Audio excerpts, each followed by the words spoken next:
We'll go ahead and let everybody in.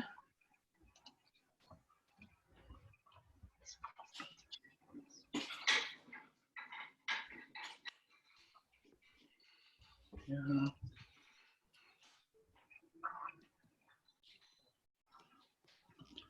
And you should be able to see everybody up top who's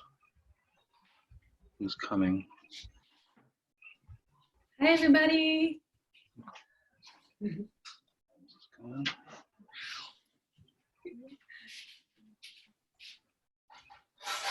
Hey, girls, look. Anu and Pri, come. They'll come say hi to you.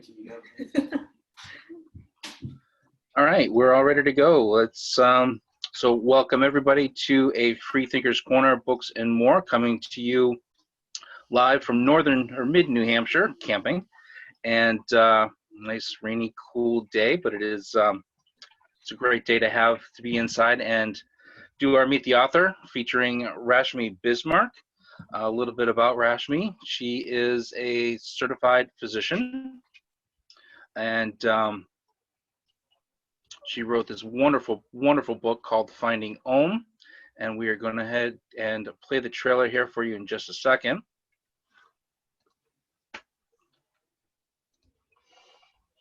And here.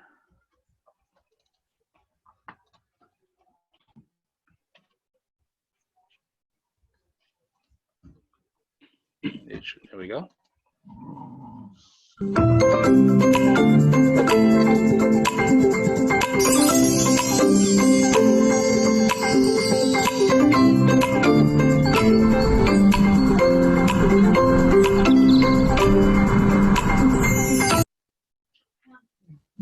Whoops. Try that again.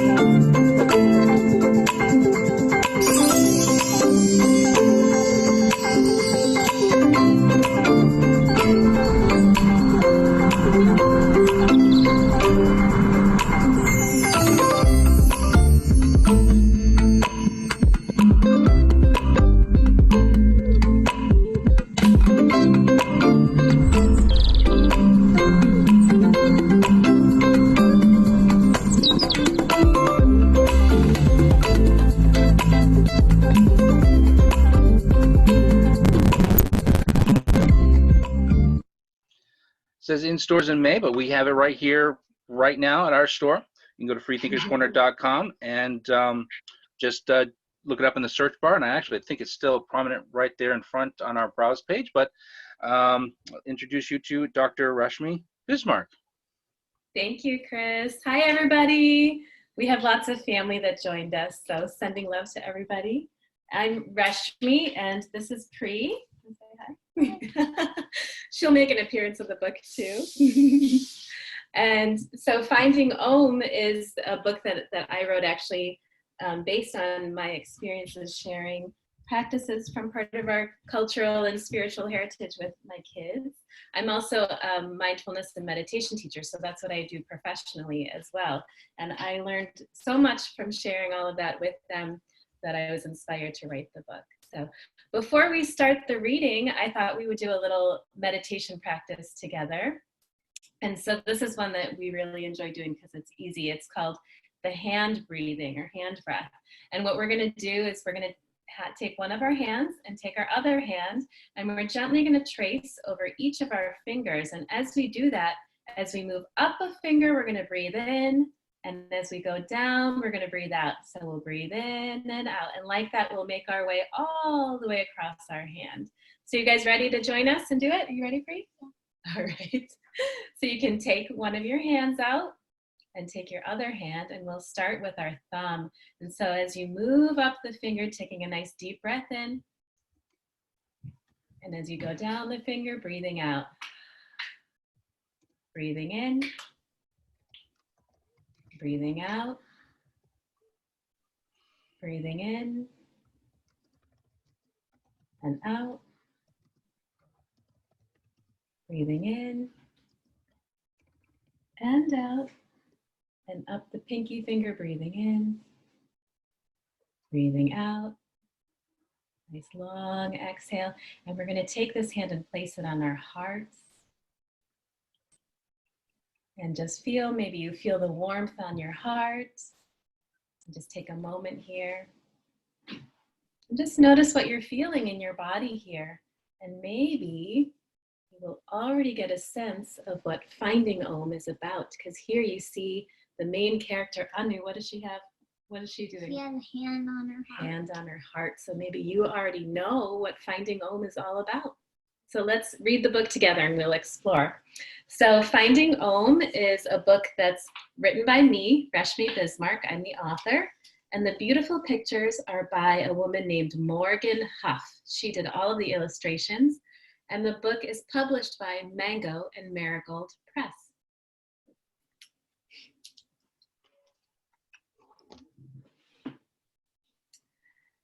And so here on the first page, we see the main character, Anu, and she is finding her grandpa, and he's doing his evening prayers and meditation, and he's chanting, Om. And maybe you see a lot of different things here. There's some flowers here at his altar. There's some candlelight. There's the wafting smell of nice smelling incense, some oil lamps, and different things there as he's relaxing with himself. And she's getting a little curious about what he's doing. Apupa called Anu. Why do you keep saying Do you have a question about something? Hello, my Anu, Apupa chuckled. I'm not saying I'm saying Om. When chanted slowly, it makes the sounds Om. Here you see Anu and Apupa. Apupa is the word for grandfather from the state of Kerala in India. It's on the southwest tip of the country, India, and the language we speak there is called Malayalam. So Anu is calling her grandpa Apupa.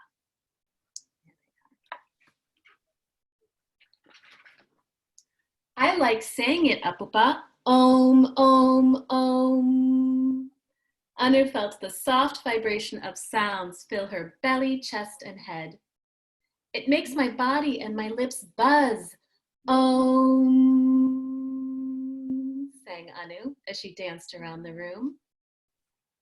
Ah, buzzing. A very good observation, Apupa answered. Om is nature's very own vibration. It's the sound of the entire universe buzzing with life. That's what makes Om such a special mantra. And here you see Anu with her Apupa. And you might notice some things in the pictures here. And you might notice that Apupa's wearing some different clothes than what you might have usually seen. So what he's wearing is some of the traditional clothing from that state of Kerala in India that I had mentioned. So what he's wearing on the bottom is, we call it mundu in the language of Malayalam. In some parts of India, it's called a dhoti. And it's basically like a thin cotton fabric sarong that you kind of wrap around your waist, because in Kerala, which is in South India, it's very hot there. So it's nice and refreshing to just wear something cooling. And so Apupa is wearing some of his traditional clothes there. So he's saying to Anu that Om is the nature's very own vibration, and that's what makes Om such a special mantra. What's a mantra? Anu asked.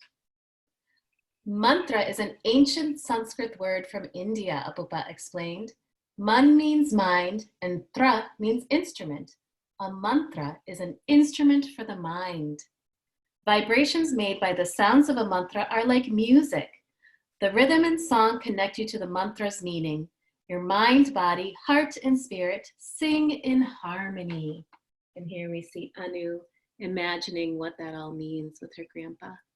You see some music notes wafting in the air as she connects to nature.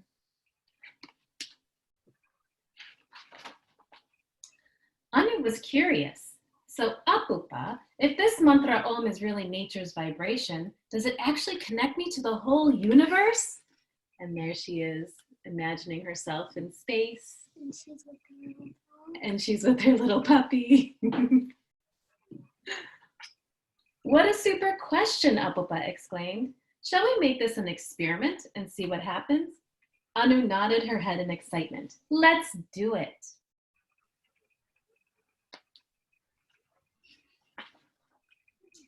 Apupa joined Anu in his home office. Okay, scientist Anu, let's put this all together. What do you think will happen when you chant Om? And here you see them together in Apupa's office. I'm not sure, answered Anu reluctantly. Well, what's your best guess? Asked Apupa. And here you see Anu. She's not really sure what might happen when she chants Om. Maybe you remember a time when you maybe didn't know the answer to a question, so you can imagine how she might be feeling right there. It's okay to not know all the answers, Apupa said gently. It's an interesting feeling, isn't it? This feeling of not knowing. Do you have the courage to find some answers? Anu nodded. Stay curious and confident, Anu. Trust what you uncover, Apupa continued. There are many ways to explore with Om. Pause to feel your body, breath, and mind. Allow the mantra Om to be held softly in your heart. Pay attention with kindness and care to everything that happens next. And here you might notice there's a symbol on Apupa's chest. And that is the symbol for the sound Om. And that's how you actually write the sound Om in Sanskrit. So just like in English, we have letters, so we might write Om as O-M or A-U-M.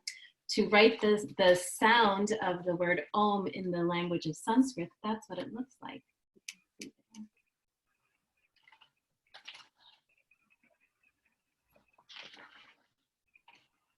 Over the next few days, Anu paused and remembered Om in her heart. And here you see her over the next few days as she's remembering Apupa chanting. She's playing with her sister. She's laying on the grass. She's even hearing a little nom nom Om as she's eating her lunch. So she's remembering Om in her heart. Most of the time, Anu's mind wandered. And it goes off to some fun places, right? Free, you want to tell everyone what her mind goes off to? I can't see. Okay. One of them is she's thinking about ice cream. She's thinking about ice cream, because who likes ice cream? Everybody. It's It's her favorite food.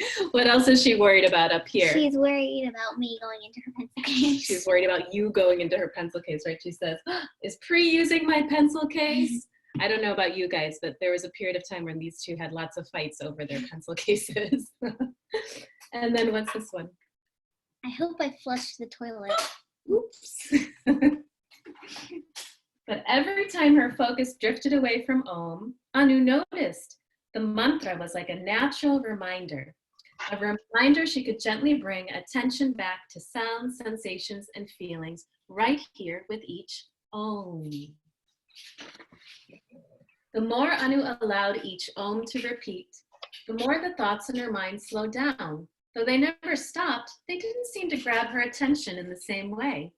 And here you see Anu relaxing, and there are her thoughts. They're still moving around in her train of thoughts, and she's relaxing.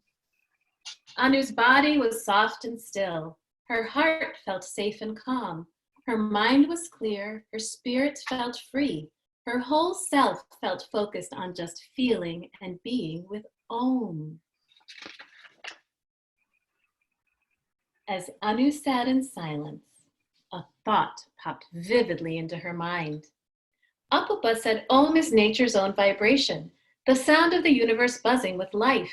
If the whole world is already singing Om, maybe I don't have to always keep saying it. Maybe I can also listen. Listen with love to life's Om inside and all around me right now. Full of curiosity, Anu let the effort of chanting go. Confident in the wisdom she uncovered and holding the spirit of Om softly in her heart, she paid attention with kindness and care to everything that happened next. First, she listened to the sounds coming and going all around her. Sounds kept moving, and Anu kept listening. So here she is, she's sitting in the living room, and maybe you can already imagine all the sounds that she might be hearing in her house. All the sounds coming and going while she listens. Maybe you're hearing some sounds wherever you are.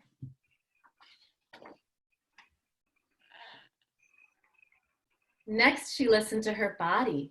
Was it still buzzing? Here she is, listening to her body. Maybe you're noticing some things in your body.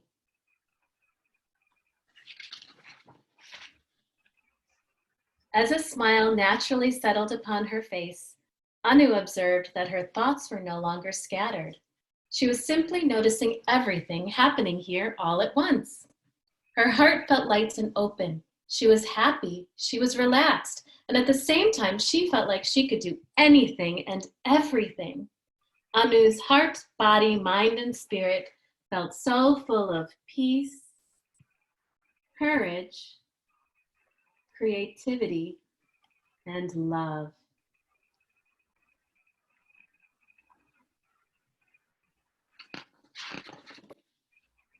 Apupa was eager to hear everything Anu was learning with Om, and Anu was just as excited to tell him. Her heart felt full as she revealed her new discoveries. Apupa smiled with pride. Simply being yourself, aware of life as it's happening, and experiencing a little something about what that means. This is meditation. I'm so happy you're enjoying it. Let's go share Om with your sister. And they join the whole family here, and everyone is meditating together. So what did you want to share, Priyu? Priyu wanted to tell you all something about this page. What did you want to share? The part with this page is everyone is sitting differently. Everyone's sitting differently, right? Because is there a way you're supposed to meditate? Nope. No, you just can sit any way you'd like, just as you are, right? So Amuma, their grandma sits with her legs outstretched. Daddy sits a certain way. I sit a certain way. Apupa sits on a chair, right? And then you're sitting down. And your little puppy is chanting Om. So their little puppy in the book is the secret star. And you see in the back of the book, the little puppy playing with all sorts of things that you spy throughout the book too, right? Yep. Yay! And that's Finding Om. Very nice. That was very nice. It's a wonderful book. Me personally, I've done yoga. I've done meditation. Mm-hmm. And I'm glad you can sit in any position because my knees just don't like sitting cross-legged. Yeah. So I typically use a chair or a bench or something. But so you are a board certified physician. Yeah. General preventive medicine and public health. Yeah. You got your MD from the University of Rochester School of Medicine. Yeah.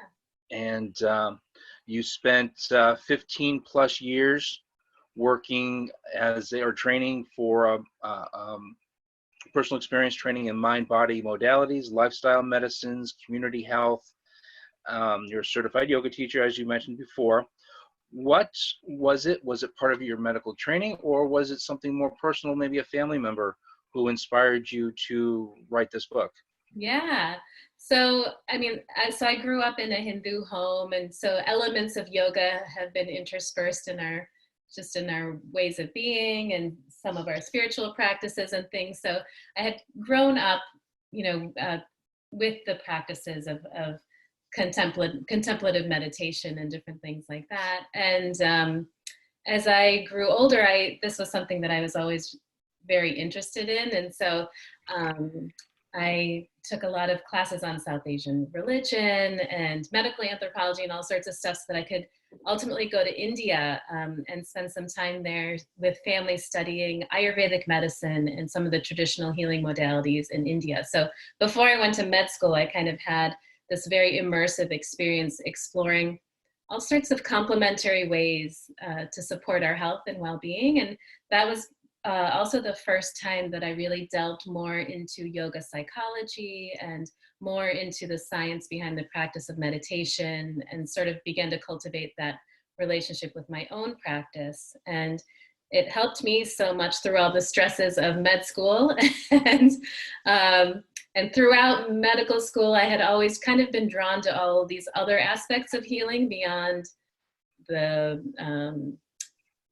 medicines and prescribing of medicines and things. And so I didn't quite know where I fit in until I had taken a break from practice for a little while, went back into preventive medicine. And by that time, there had been so much evidence that had built around the role of mindfulness and meditation to support health. And so I began my training in teaching mindfulness-based stress reduction and found my home in medicine that way. So that's what my clinical practice is really tailored around. But in terms of the inspirations for the book, I was going through my training for teaching mindfulness practice when Anu's here to say hi to you. Want to say hi? Hi. This is my oldest, Anu. So Anu is actually the Anu from the book. But these two were small when I was going through the teacher training and for teaching mindfulness. And so of course I was sharing so much with them. And so much of, yoga and mindfulness is interspersed into a lot of our cultural traditions and spiritual traditions. So for me too, I was just also gaining more of an appreciation for my own heritage, as well as I was sharing things with them and learning from them, and with my father as well, as we were all kind of exploring these practices together. And one of the things that I really appreciate about yoga is all of the self-inquiry, which perhaps you do too with the meditation and all. We're an interfaith family. Although I grew up Hindu, my husband grew up Catholic, and so the girls have been exposed to many different things. And one of the things I really enjoy, well, we all enjoy, is really that yoga and meditation really allow this opportunity for the girls to kind of get in touch with that self-inquiry and what they're connecting to. And it helps them to kind of bridge the understanding of love and peace that's there in both of the religions that are practiced in our household. So that was one of the things that really helped us connect with this on a regular basis, and sort of inspired our inclusive ways of practicing and what I share in the book. So. Was there a particular person that inspired the book, and maybe a particular situation that said, wow, okay, I think this would make a great book?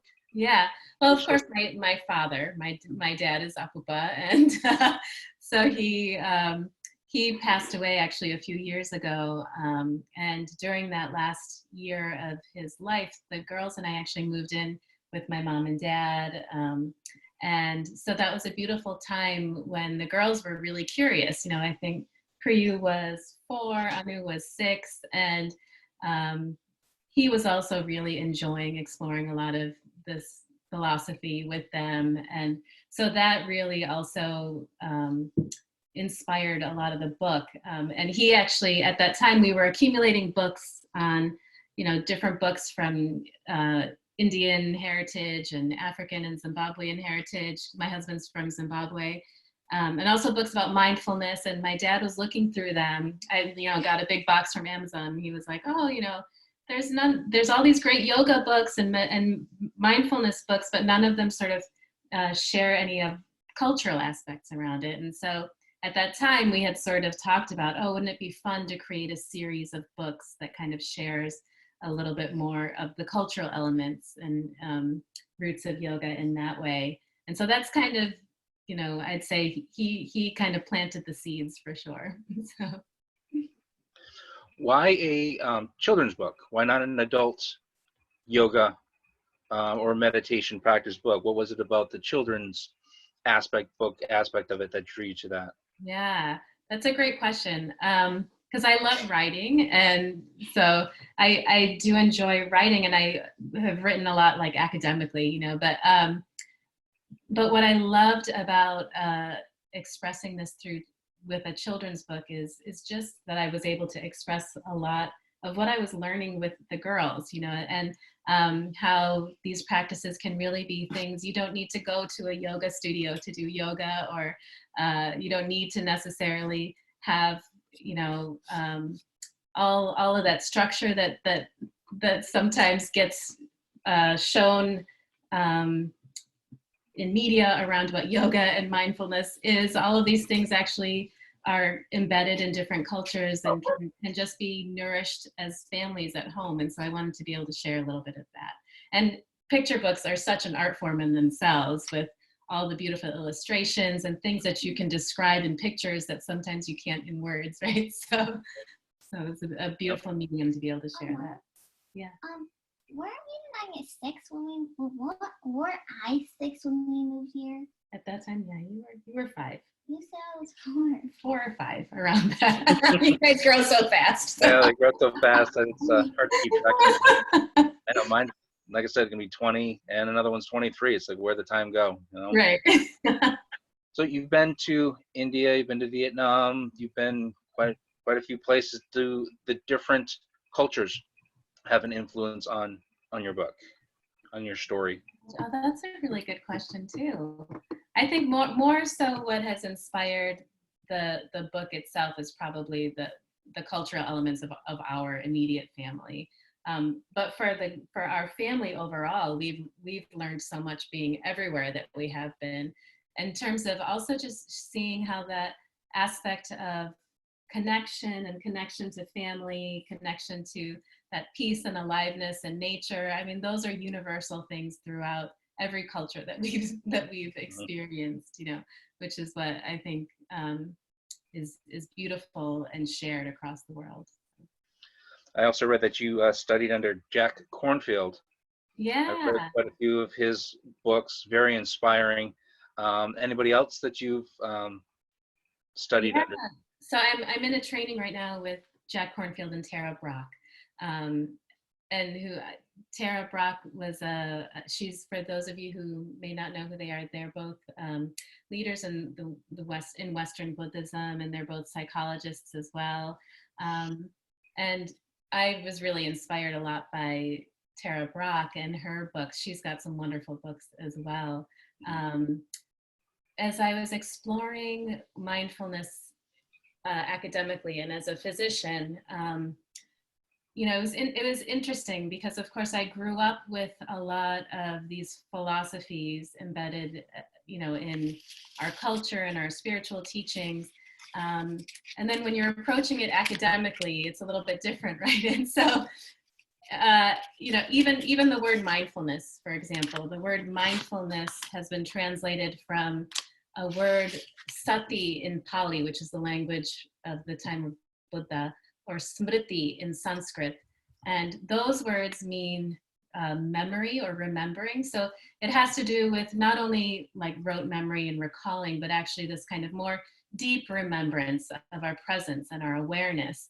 And so as I was learning more about mindfulness academically, it was kind of this process of, oh, this is what they're saying. What concept are they talking about in our philosophy that I can kind of go back to kind of learn, you know, see what they're talking about. And so in that way, I found that a lot of what I was being exposed to maybe 10 years ago in mindfulness in academia was very much about the intellect and our processes of knowing. But of course, there's also this aspect of loving and caring that's also a part of it that I wasn't finding, that Tara Brach at that time and Sharon Salzberg were all kind of speaking to a lot more around loving kindness and compassion and those kind of things. So I was really drawn to her as a teacher because she really was integrating a lot of that. So both of them have been influences, yeah. I found a lot of inspiration from Pema Chodron. Yeah. And of course Thich Nhat Hanh. Oh, and, Alan Watts. Such a wonderful teacher, and I know he's been ill, or he's stopped eating recently and things. So getting towards the end, it was his birthday recently as well. Yeah.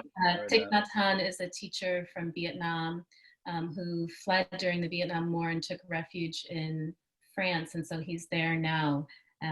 But he's a wonderful, wonderful teacher. We wish him well because he is very influential to many people. Mm-hmm. So we have from Maylene Broderick. She says, hi Rashmi and girls. Glad you said that about not having to be in the studio. And she does have a question. Hi. So there's Maylene right there. If you go ahead and unmute your mic as well. There we Hi, go. guys. Go ahead Hi. and ask your question. Sure. Hi, Rash. Hi, girls. Really great to hear. When you spoke about, not having to go into a studio, I think for me it kind of resonated because I'm very intimidated to even get started. So where does one get started? If you want to go on a yoga journey, which I would really love to do, but I'm way too intimidated to walk into a studio. So where do I start? Yeah, and that's the thing too to explore, because yoga, as it's kind of been marketed outside of India, it really does focus a lot on asana, which is the movement and postures with the body. But yoga as a philosophy actually incorporates so much more. That asana is only one part of it. There's actually a lot of different practices, including breath practices, meditation, ultimately as a way of life and living and being in connection with ourselves. And so there are a lot of, what's wonderful with the pandemic, I think now, is there's so many teachers too that have gone online, who are teaching online. And so there's a lot of options that way to connect with people. And remembering too that there's, again, more to it than what you see around the movement as well, that meditation is actually a big part of it as well. Lots of meditation teachers that are offering things online too now. And then as you get into it, you'll network more. And I know we have some members of our family here that are yoga teachers too. My sister-in-law is joining us too. So lots of places to explore, I think. But yeah, I think there is that that interpretation of yoga that kind of, I think because of pop culture, that it's Lululemon pants and stretchy bodies in a yoga studio, but actually doesn't have to be any of that. I mean, I practice in the morning in my PJs, right? So there's a lot more to it than what meets the eye initially, I think.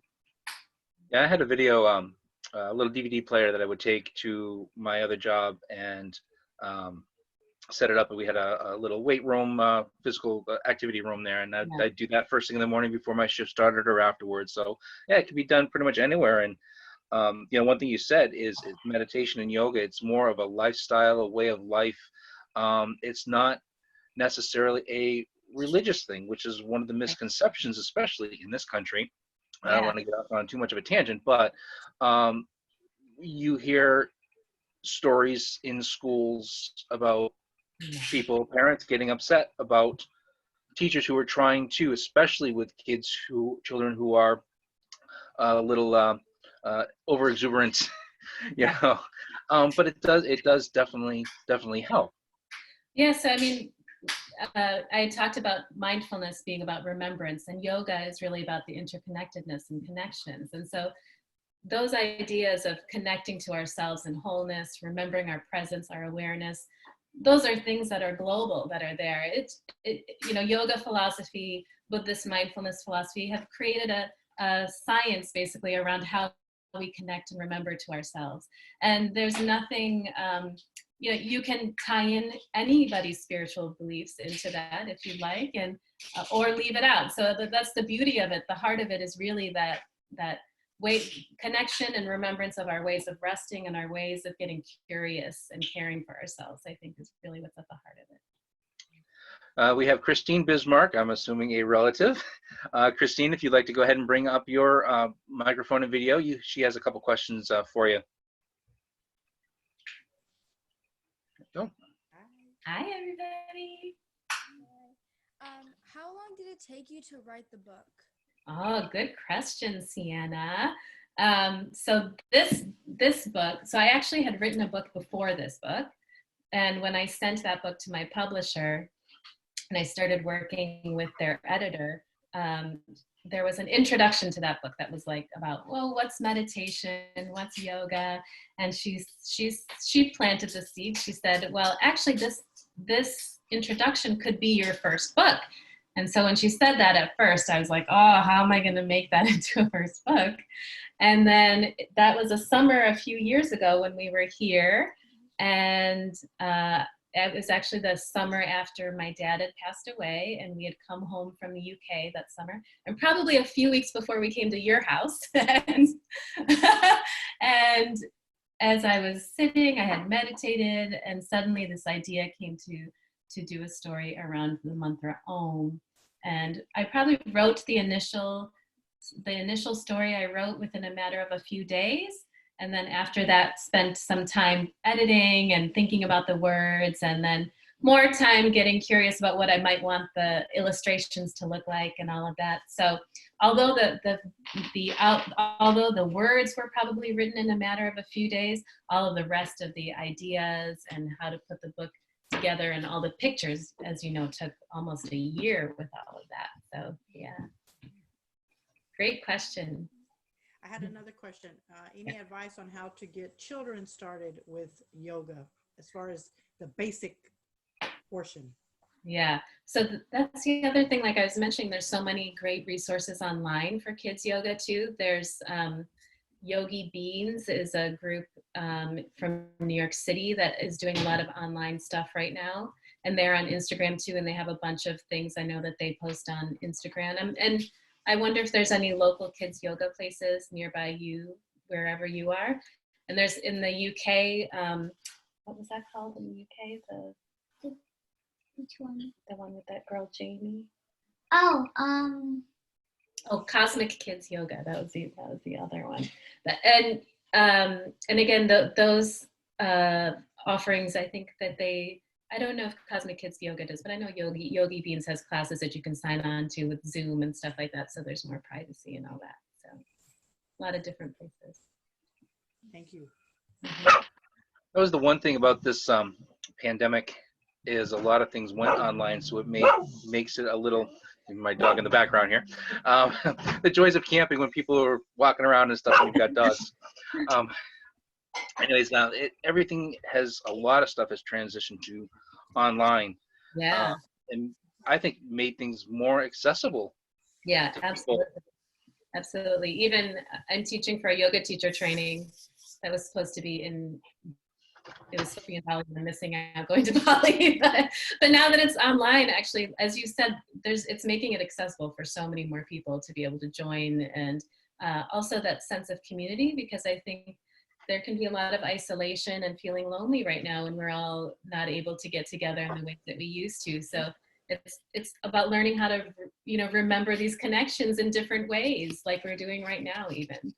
One thing I found about meditation was it is able to help quiet your mind so you can think of alternatives. So as far as our business goes, our store, I was able to draw on that experience of, deep breathing, quieting down, and say, okay, what can we do about this? So that's one of the great benefits of meditation.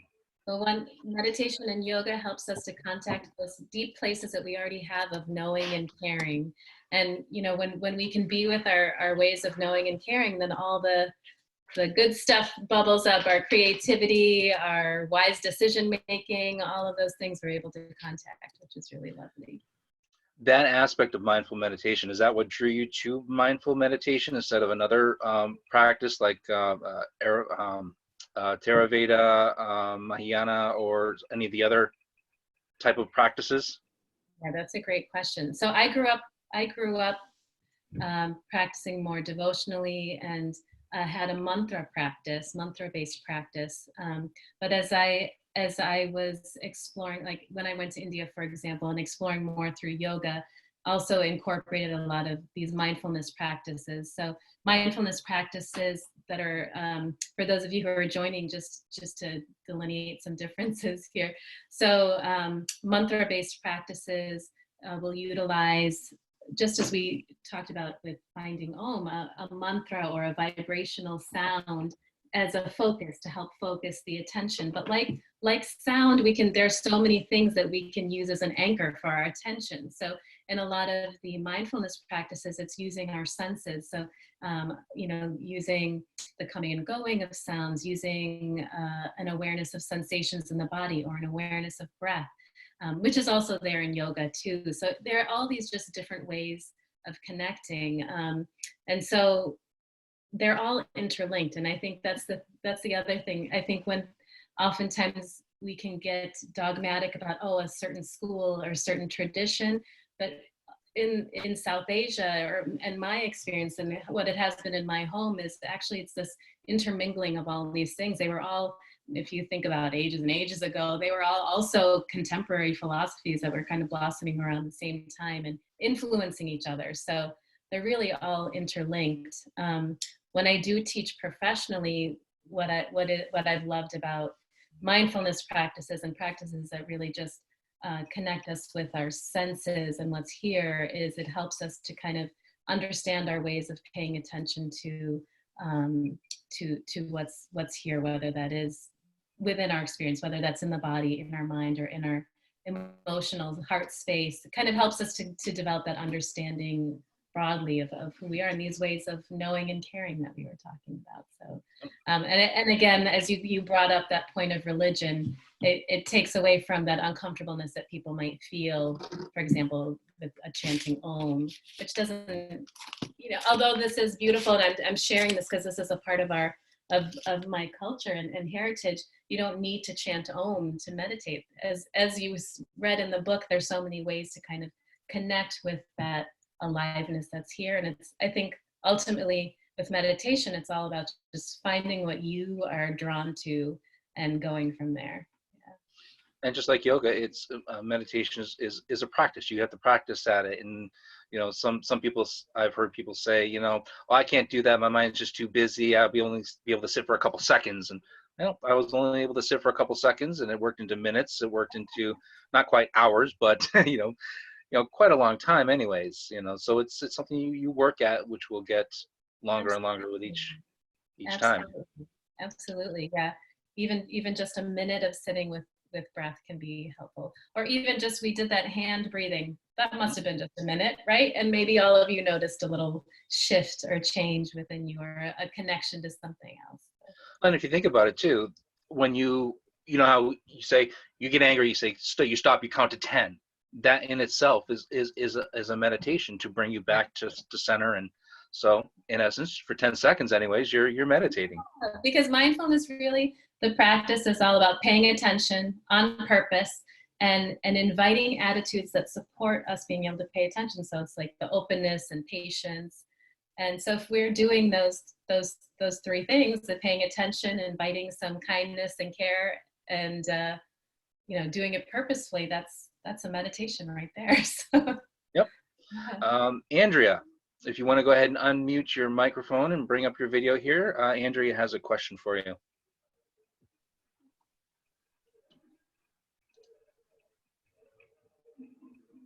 Yes, yeah, they can hear you now. So say, ask the question. They can hear him. Yes, they can hear you. Ask the question. Hi. Say hello. Jessie would like to know if you're writing another book. Oh, Jessie, what a good question. I am writing another book. So there's 2 more in the works. So just starting to get going with those. So yes, they're coming. The next one will be actually the first book I wrote, which is on a mantra called the Dietary mantra, which is a Vedic mantra that ultimately is about connecting with, using the sun as a way to sort of think about connecting to inner light. So that one will be coming soon. Any plans for an adult book? Not at the moment. Maybe. We'll see. We'll see where life unfolds. I'm not sure yet. So I don't remember if I asked this. Did you choose between an adult book versus a kid's book? Why did you go with a children's book instead of an adult version? Well, I think also for me personally, I thrive when I'm being creative. That is something that I've learned about myself. And I've always loved picture books myself. I love the melding of art and words.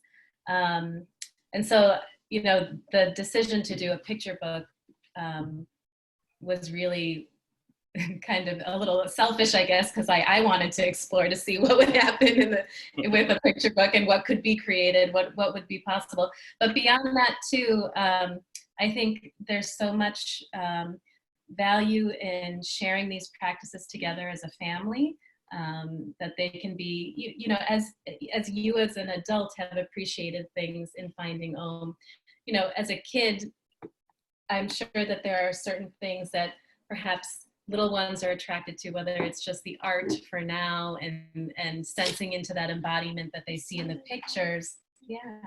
But as you grow older, you might read this again and again and find more meaning through it. And that these are things that we can really share together as adults and kids. So that was the other kind of motivation to do it. Picture book, something for families. Yep. So how did you choose your illustrator? Is Morgan Hull? Morgan Huff. Morgan Huff. Yeah. How did you choose her as your illustrator, or was that something that well, let's start with this question here. When you decided to write a book, how did you go about, what was your process of deciding whether to publish independently or go with find a publisher? Yeah, great question. So, well, I didn't really know much about the kids' book process because I'm coming from medicine, like this was a totally new world for me. And so really it was kind of just like, I literally, we have family here. The first book that I wrote, actually, I wrote when we were in Zimbabwe a few Christmases ago. And when we came back, it was Priyanka and Priyu had gotten a journal, I think from Auntie Erica, who's here with us on this call. And we sat down together and she was like, oh, remember you and Apupa had talked about a book, let's do one. So we kind of outlined a book at that time. And I came home and I think I literally wrote something on Facebook. I was like, I think I want to write kids' books. Does anyone know or have connections? And just like that, one of my cousins reached out and said, oh, my friend is publishing this book with Mango Marigold Press at that time was Bharat Babies. And he was like, oh, you should get in touch with her. And that was Sheetal Sheth, who's written a book, Always Anjali, with this same publisher. And so, you know, as I was talking to her, and learning a little bit more about just publishing in general,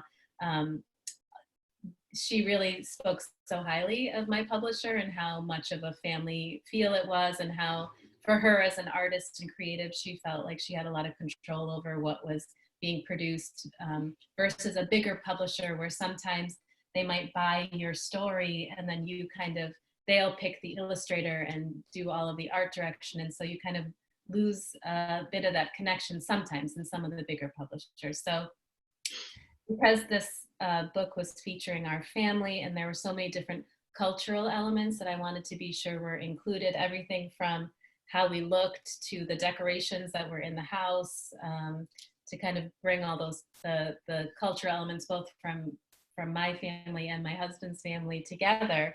I really wanted to be with someone where I could have more say in a lot of that stuff. So that's what led me to Mango and Marigold Press, who's now Bharat Babies. Bharat Babies, who's now Mango and Marigold Press.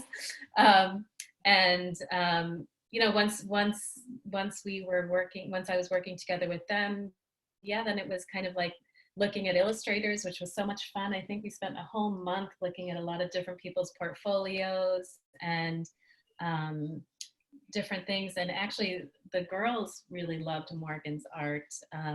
One of the things that my older daughter Anu had mentioned was, you know, this meditation is such just like a difficult concept, right? Like even for adults, it's like a difficult thing to kind of grab, to hold on to. And so she was saying, you know, if it's already kind of a complex topic, she felt like the art should be very soft and playful, and so that kids can sort of be able to connect with it more easily, which I thought was really a wonderful insight. Because initially I was kind of drawn to more the artsy illustrators who had more, you know, different styles. And so once she had mentioned that, then we started to kind of look at artists who had more of Morgan's kind of feel. And as soon as we saw her artwork, we were really drawn, because all of her work for books that we had seen really captures emotion so beautifully, which was something that I really wanted to be sure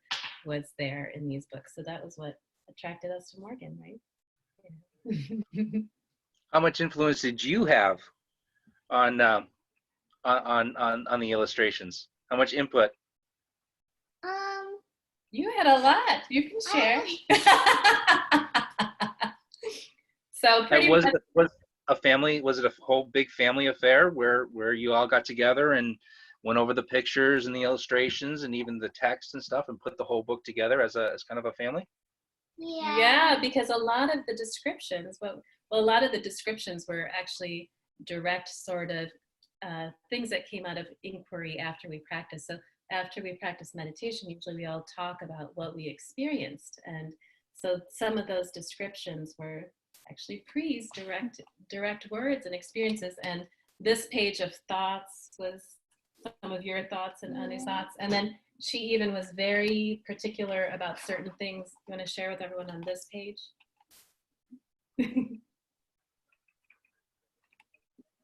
What did you want to make sure that there was up here?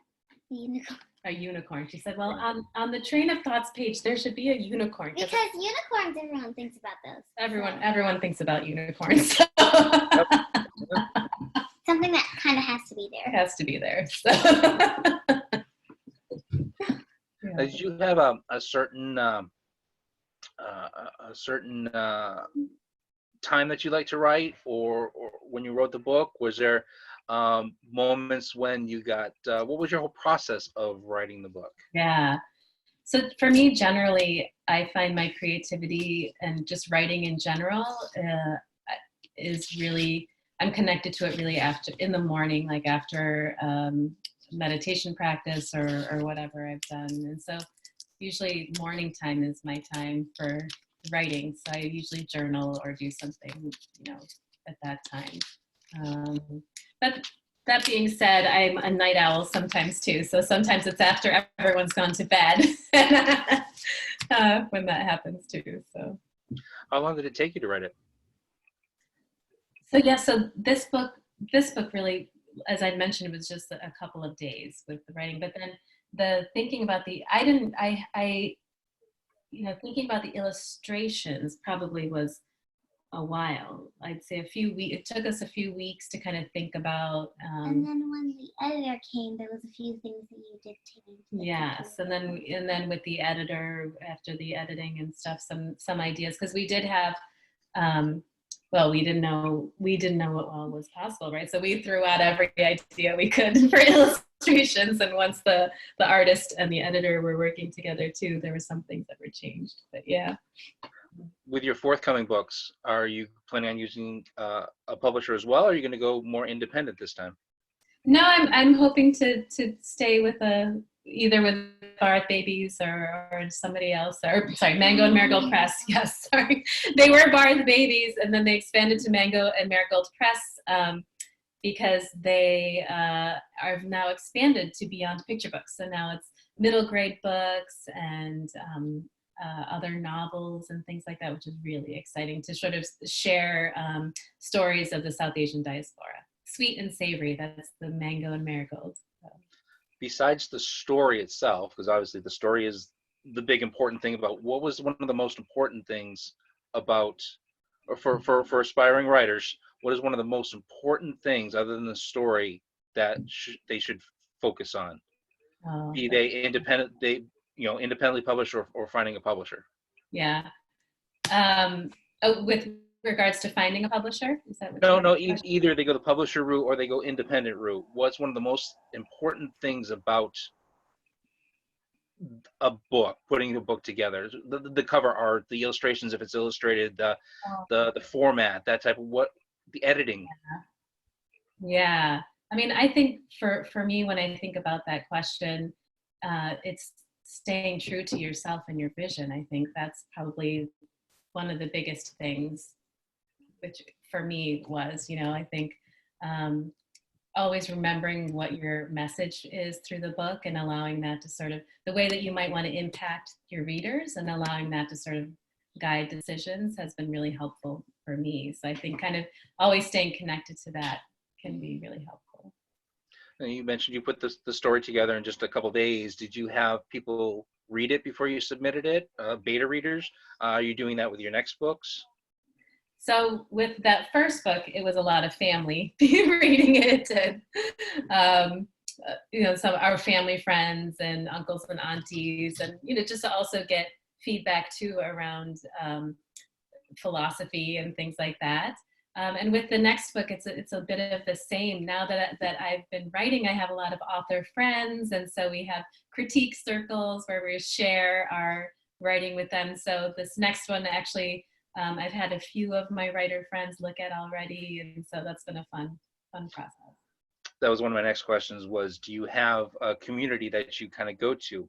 One of our previous guests, she goes every year to a writer's retreat up in Maine, but of course it's been canceled this year. But another, I guess, positive spin to the pandemic is she's been able to connect with a lot more people all around the country, if not the world, to share and share ideas and learn. Yeah, and so I'm part of actually a wonderful debut group where a lot of us who are debuting books this year in 2020 formed a debut group. We're called Perfect PB 2020s. And actually a member from our group is here. Hi, Noreen. And so we, which has been a lovely way to kind of get to know fellow authors, but then like you said, to form that community, to be able to meet together on a Zoom just to talk about things we're going through, especially launching in the pandemic, all of that, but then also to share writing and share ideas too. It's been really lovely to be able to connect. And we're all across the US and some of us in Europe too in our group, so which has been nice to connect this way. Have you thought about, now that it's in print, have you thought about expanding it to as an audiobook? I haven't yet. I think these are things too that Mango Marigold Press have been exploring too, so I think we'll see how it all goes. Yeah. There's here's my shameless plug for the event. We partner with an independent audiobook company called Libro.fm.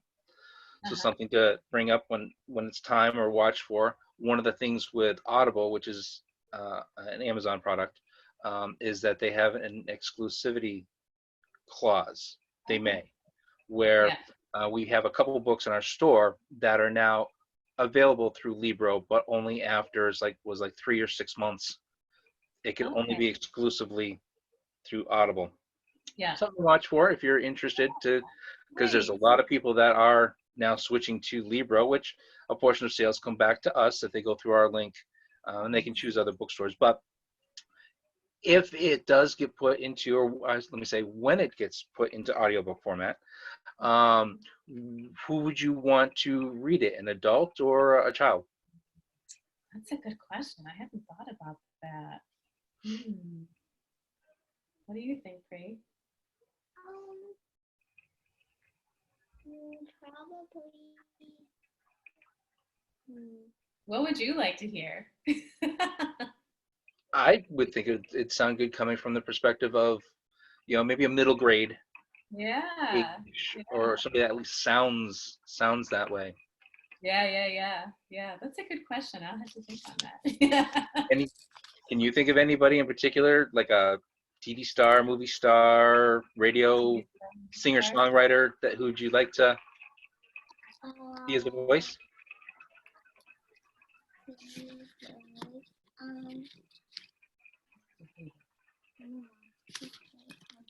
Your grandma. She said her grandma is very good at telling stories.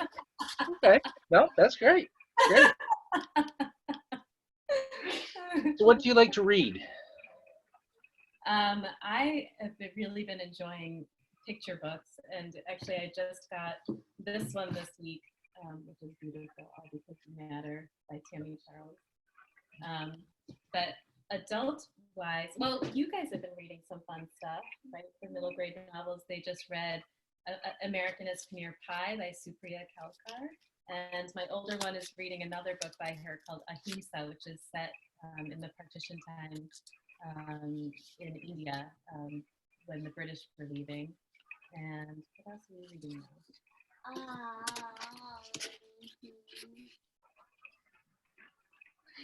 No. You forgot the name of the book. Priyanka's not the bookworm in our family. It's the other one. I was going to ask you, who's I'm your favorite author? I'm also reading, the other book that I'm reading is a mindfulness book called You Belong by Sebene Selassie. And she was one of the mentors in this training that I'm in with Jack Cornfield and Tara Brock. And she's also another wonderful teacher. Sebene Selassie is her name. And the book is called You Belong. Are there any guilty pleasure books? I like to call them guilty pleasures, but because sometimes meditation books, the nonfiction stuff can get kind of heavy sometimes. And really, is there any books or any particular authors that you just like to just kind of sit back and just kind of fall into that book and say, okay? Well, my genre of choice is feminist historical fiction, so I love stuff in that genre, or anything too that ties in different kinds of mythology. So the book that my older daughter had recently read that I love reading bits and pieces of is Children of Blood and Bone by Tomi. Her last name is, I can't remember her last name. I just lost it too. But her book is wonderful. We've really enjoyed that. So.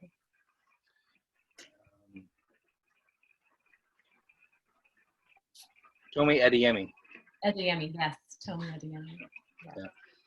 I know. Sometimes I hate it when you kind of put on the spot and you forget what the name is that you know. I know. But that book has been wonderful. We've only read the first one, but I know that there's another one in her series, so we have to get to that next. We have one that I think she would like, where she likes unicorns so much. It's not quite unicorns, but it's flying horses anyways. It's called Over the Moon. Ooh. Who's that? You had to ask that, didn't you? Give me a minute and I'll figure it out. I'll remember it. But it's about a little girl who it's kind of a it's hard to explain, but it's let me see here. Let's see. It's about a 12-year-old who they live in sort of a coal mine type. It's a fancy book, but the boys toil in the mines, the girls work as servants, but this little girl, Mally, she doesn't like that idea. Okay. She doesn't like the way that system is, but she has to, and that's how they earn their living. Yeah.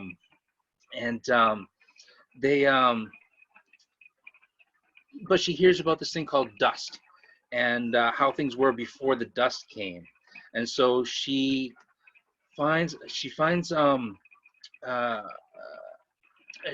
competition, and she gets to train flying horse, and so she does, and then she ends up working her way outside of the community, and she finds out how things were as dust is actually a good thing, and she helps her community. But it's called Over the Moon, and I think you'd enjoy it. It's by Natalie Lloyd. Okay. Something to look into. This reminds me. Of course, we have it in the store.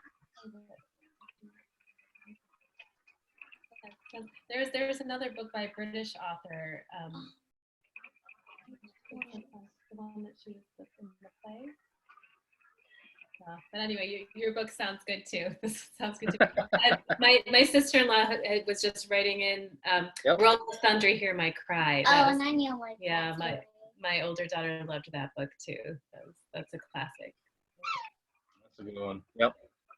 A good one for you that we have is one of our local authors, Margaret Porter. She wrote a book about Hedy Lamarr. Do you know who she is?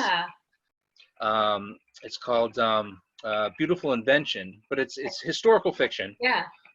But it's based around her inventing the spy cracking code breaker. Yeah. Oh, that that's she developed. so cool. That's really neat. What is the title of the book again? Beautiful Invention. Beautiful Invention. So it might be a little difficult with your book, but one thing that she does is when she, and of course travel right now is kind of limited for everybody. One thing that she used to do was take a few of her books with her and leave them at different airports. Oh, Have you done have you done anything like that, even with just like business cards or bookmarks or any type of things like that? I know your books are a little big to.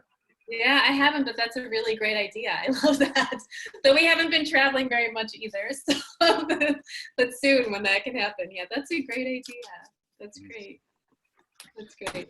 Oh, my mom just dropped a little note here for me to remember, because I don't often toot my own horn, but to share that Finding Om just won an award this week with the Moonbeam Children's Awards. So we got the Spirit Award for mindfulness for that book. So congratulations on that. So what award what's that organization? It's I think it's an indie books, indie and self-published books with smaller presses and things. And so they have a bunch of different categories, but they do 5 Spirit Awards every year. So Finding Om was one of those that got one of those. So. Any hints you can give us on the next book, or is it? So, well, the next one is about the Gayatri Mantra, as I'd mentioned, and it's a very beloved, treasured mantra in the Hindu tradition, and there's so many countless ways to interpret it. As with Sanskrit, the language, there's so many layers to how you interpret things, and this is a very inclusive interpretation based around my inquiry with the girls as they were growing older. And so it's an exploration with where they are exploring it with my dad, and a lot of different things unfold for both of them. So it kind of shows a little bit about different ways of contacting your inner light and what might unfold. So how does your medical experience, which came first, your medical experience or the which influenced the books? I know obviously your personal practices and family practices, but how much of your medical practice influenced either this book or future ones? That's a good question. I mean, I guess this comes back to my my draw to mindfulness and teaching mindfulness in general. I mean, I think this connection to ourselves and our awareness is so important for when it comes to so many health-related behaviors and choices that we make in life. So much of our health, there's systemic influences upon our health, there's genetic influences upon our health, there's a lot of behavioral influences around our health as well, with lifestyle, whether it's, the foods we eat or our ways of moving, our ways of resting. And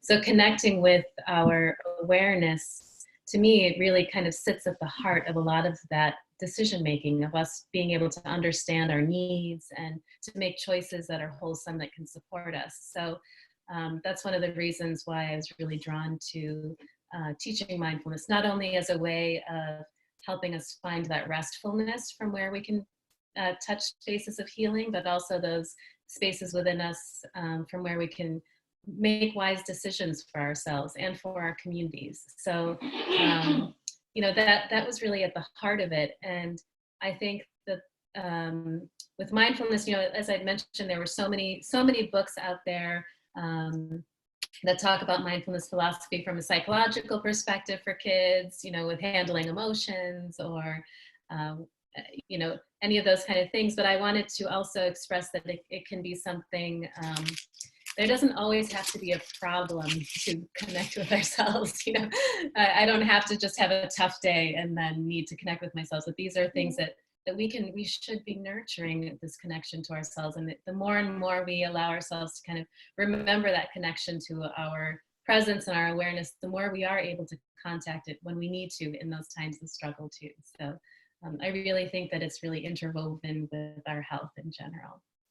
Even having a great day, it's always good to just sit and reflect on what made it a great day. And that's what makes the gratitude practices so wonderful, right? That we consider, and gratitude, it can influence our health. I just read a study. I was preparing for a lecture and came across a study from a few years ago. It was such a small study, but interesting. It was out in California, and this was with a group of people who had congestive heart failure, and they took half the group and just had them just write in a journal, and the other half kept a gratitude journal.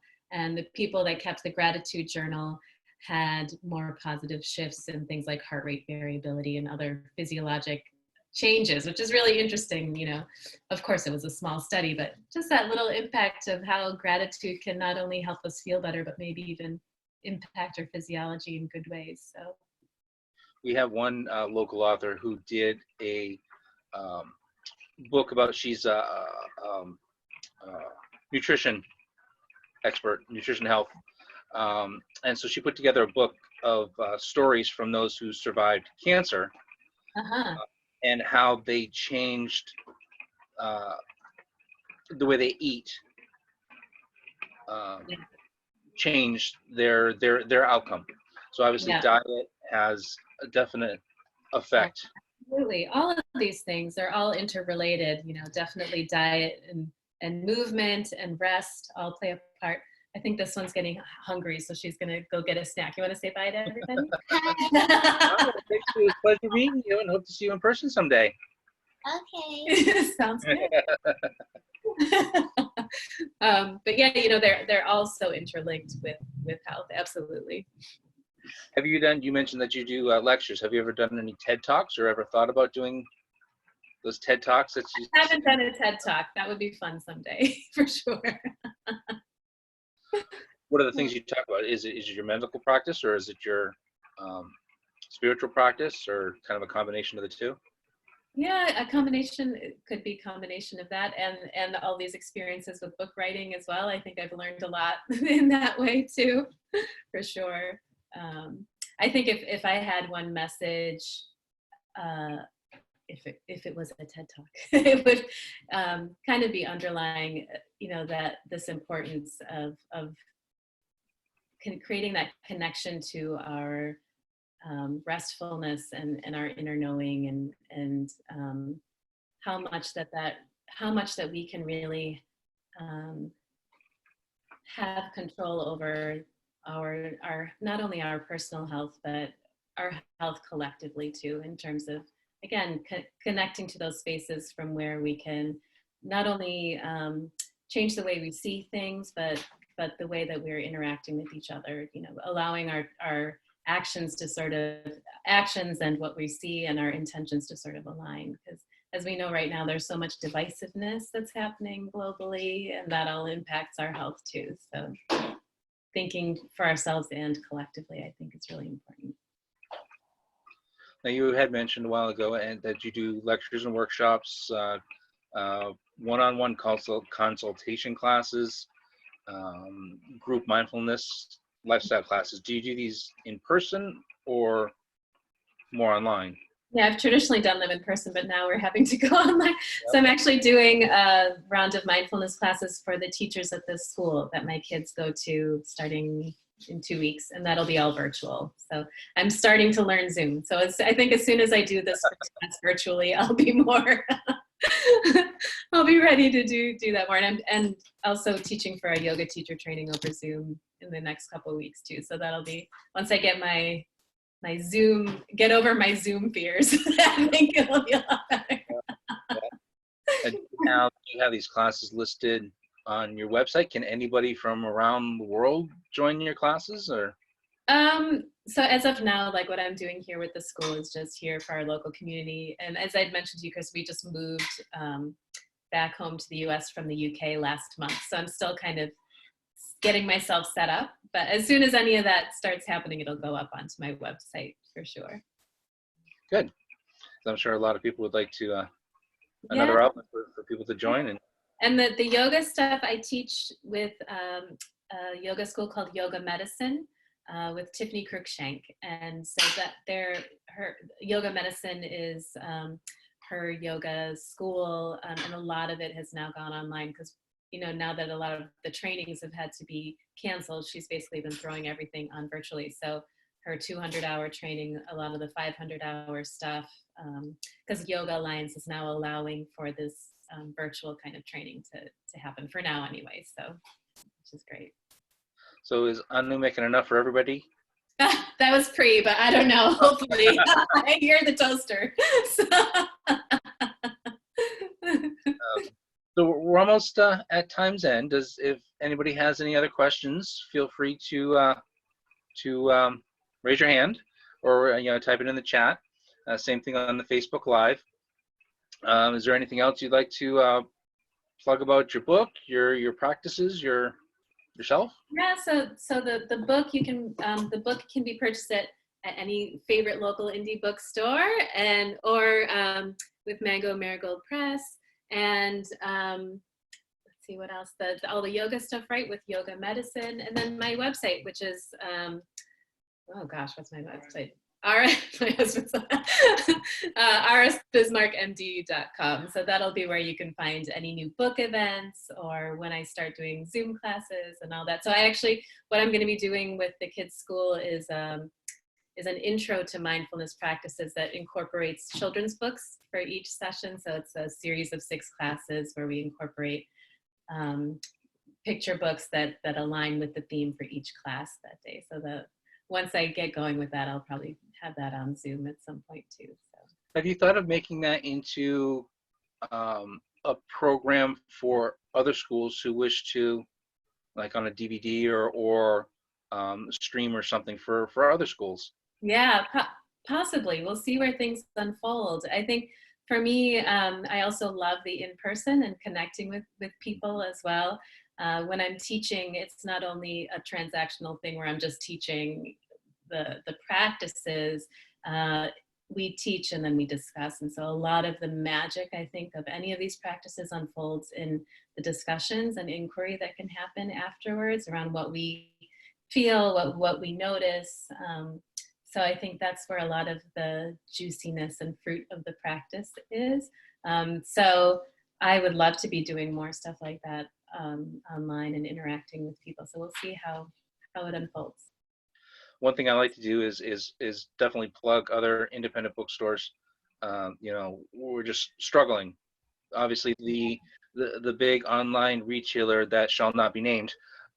Yes, correct.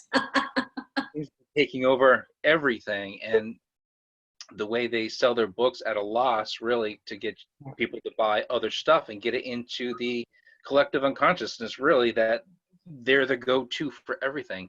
Bookstores are really struggling, especially with this pandemic. Some are still closed, but have gone to online only. We're fortunate to be open, and some of our other friends are too. So are there any other bookstores that you'd like to plug?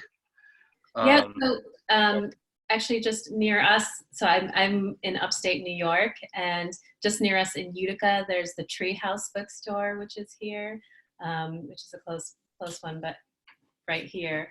But I'm still learning about all the local bookstores here too, because we just literally moved back home. So I know them because this is my hometown. but so I can't wait to connect with more stores as well. So when you were over in the UK, how was the response to your book over there? Yeah, because it didn't we were moving kind of the month that it launched. It was such a weird time. It was a weird time, but yeah. So we actually weren't on UK mainland. We were on a small island called Jersey, which is the original Jersey. And so there's one bookstore, which is a main bookstore called Waterstones, which is affiliated with Barnes and Noble here in the US. So we didn't, and then as you know, with distribution and those kinds of things, we don't have, my publisher does not have a direct way to distribute there yet in UK, other than through that which we shall not name. And so hopefully we can start to build that as time goes on. So, yeah. Well, shipping may be a little expensive, but anybody who's listening in the UK, right now, check out a local bookstore around here, and maybe we can get it for you. Yeah, super. Yeah, I'm really looking forward to when we can travel and I can come to more bookstores and meet more wonderful bookstore owners like you. Thank you so much for having me on. Oh, you're welcome. You're welcome. Again, real quick, anybody else have any other questions for Rashmi? No? Not, then we'll go ahead and I'm pretty much at the end of my questions. Super. It was a pleasure meeting you, pleasure having you speak with us. And like you said, we're looking forward to getting back to having in-person events, and we'll definitely reach out to you. And you know, unless you don't mind the mask thing, we could always do something mask required type of thing. But you know, we'll see how things roll in the next few months. Absolutely. And I can't wait to come see your beautiful gallery space at your bookstore. It sounds lovely. Yes, once we get it going, it will be. It will be. So again, Freethinkers Corner Bookstore. We're at 652 Central Ave in Dover, New Hampshire. So feel free. We're online. And oh, something else I wanted to mention real quick too is your book is also available for those who can't get to an independent store. If your local store is closed, definitely contact them, because again, a lot of them will do online ordering where they can do contactless pickup, curbside pickup. They can do deliveries. Some do that, and some do direct to home shipping. So they'll get it from the publisher and send it straight, or the warehouse and send it straight to you. We do all that as well. Plus we are open, but there is one more organization that just started up in competition to that who shall not be named. It's called bookshop.org. So go to bookshop.org. You can search for your local bookshop if they're partnered with them, and select them, and then it'll take you to their landing page, and you can order the book through bookshop.org. There is a slight discount that they do offer, some things that we may or may not be able to do as a store in itself, but they're great to work with, and a portion of the proceeds from that purchases or all your purchases goes to that bookstore, plus a general pot that they pay out every 6 months to us as being a part of them. So they're very great to work with. A lot of people have been going to them to purchase their books as well. So something to think about, bookshop.org, libro.fm for audiobooks. So I'm looking forward to your audiobook. Yes, coming sounds out. good. Definitely I'll looking tell my forward publisher about it. Yeah. Yes, yep, definitely. And we're looking forward to your other books. Sounds good. Me too. Thank you so much for having me on. And thank you so much to everybody for joining us. So nice to see faces that we've been missing. So when the link for this video is up, I'll email you and share the link. Sounds good. And it can be seen, pass it around. It's on our Facebook page. As soon as we hit the end button, it'll be available there right away for anybody who wants to catch who came in late, who wants to catch the beginning. Super. Thank you so much, Chris. All right, take care. Have a good weekend, everyone.